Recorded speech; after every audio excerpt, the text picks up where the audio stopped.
ariyo nkukire muri studio Safari Kizere Okay. bateze no byinshi bigiye bitandukanye muri industry ya siporo ndetse no mu myidagaduro.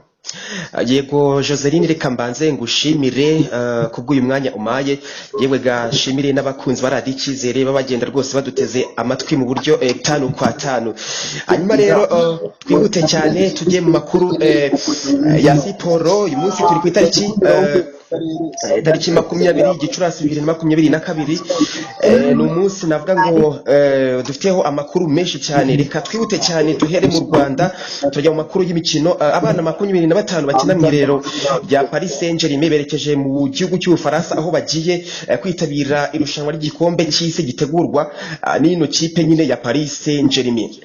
Abana bari mu byiciro bibiri. Icyiciro cya mbere kirimo abana batarengeje imyaka 11, mu gihe icyiciro cya kabiri cyo kirimo abana batarengeje imyaka 13. Ikindi twababwira nuko abo bana nyine bo bagiyeyo n'abahungu gusa. Kino cyiciro cya mbere habashije kuba hagenda abahungu. Twita none turacyari mu makuru y'imikino. Uyu munsi umukunzi w'ikipe ya Volleyball Club cyangwa se Gisagara Volleyball Club bamwe yitwa Sakindi, akaba numwe mu babaye hafi y'iyi kipe mu rugendo rw'irushanwa rya Afurika, aho batanye nyine umudari bari berekeje hariya mu gihugu cya Tunisia. Yewe nk'uko maze kubivuga bakaza kwegukana umudari, batwaye umwanya wa gatatu nyuma yo gutsinda ikipe muri Cameroon amaseti 3-1. Uyu mugabo rero ni umuntu ukunda ino kipe, akaba rero yarashyikirijwe uwo mudari ndetse yewe n'abakinnyi bamwereka ko bamwishimiye bitewe n'uburyo nyine yagiye agaragaza abafasha muri rusange. Hanyuma reka twambuke tujye hanze y'inkiko z'u Rwanda.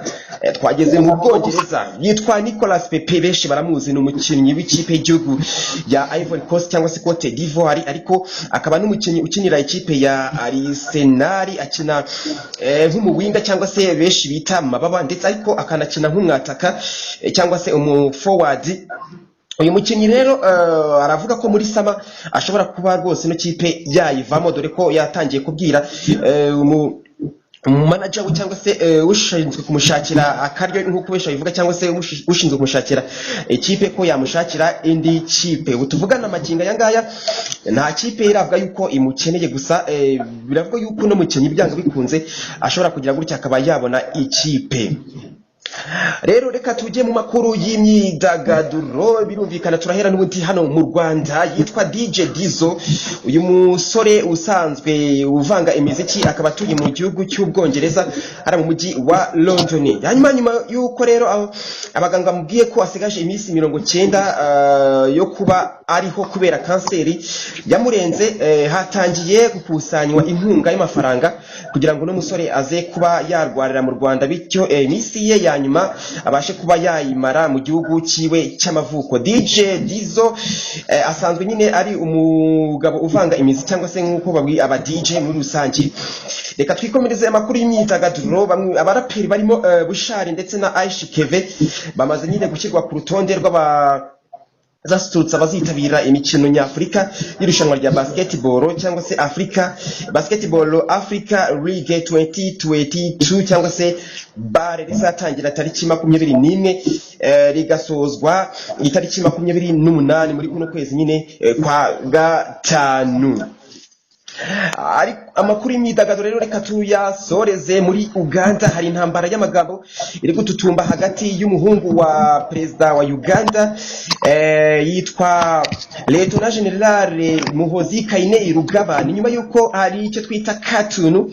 Abatazi cartoon ijambo ry'icyongereza risobanura nka simple drawing cyangwa se agashushanyo gato kagaragaza gatanga ubutumwa. Uno mugabo rero mu minsi itambutse ku itariki 17 muri kuno kwezi 2022 aherutse kujya kuri Twitter ye ashyiraho ako cartoon maze kuvuga. Hanyuma yandikaho avuga ati, ese murabona ari njyewe na Bobby Wine cyangwa se Robert Kyagulanyi usanzwe uhagarariye ishyaka ryitwa NUP cyangwa se National Unity Platform.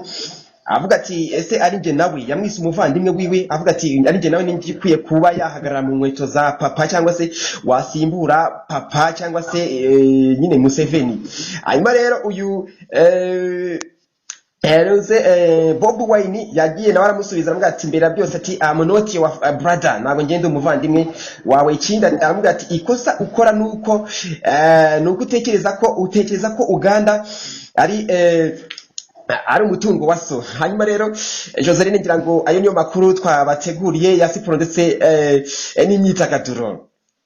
Yes, reka tugushimire. Hanyuma rero nibutsa abadukurikiye ko muri ano makuru tuba turi kumwe n'abaterankunga bacu, tuba turi kumwe na Better for You mu kubaha imigati ikoze mu ifarini ndetse yewe n'ibindi biribwa bikoze mu ifarini, harimo nk'aya macece meza ndabizi barakunda cyane.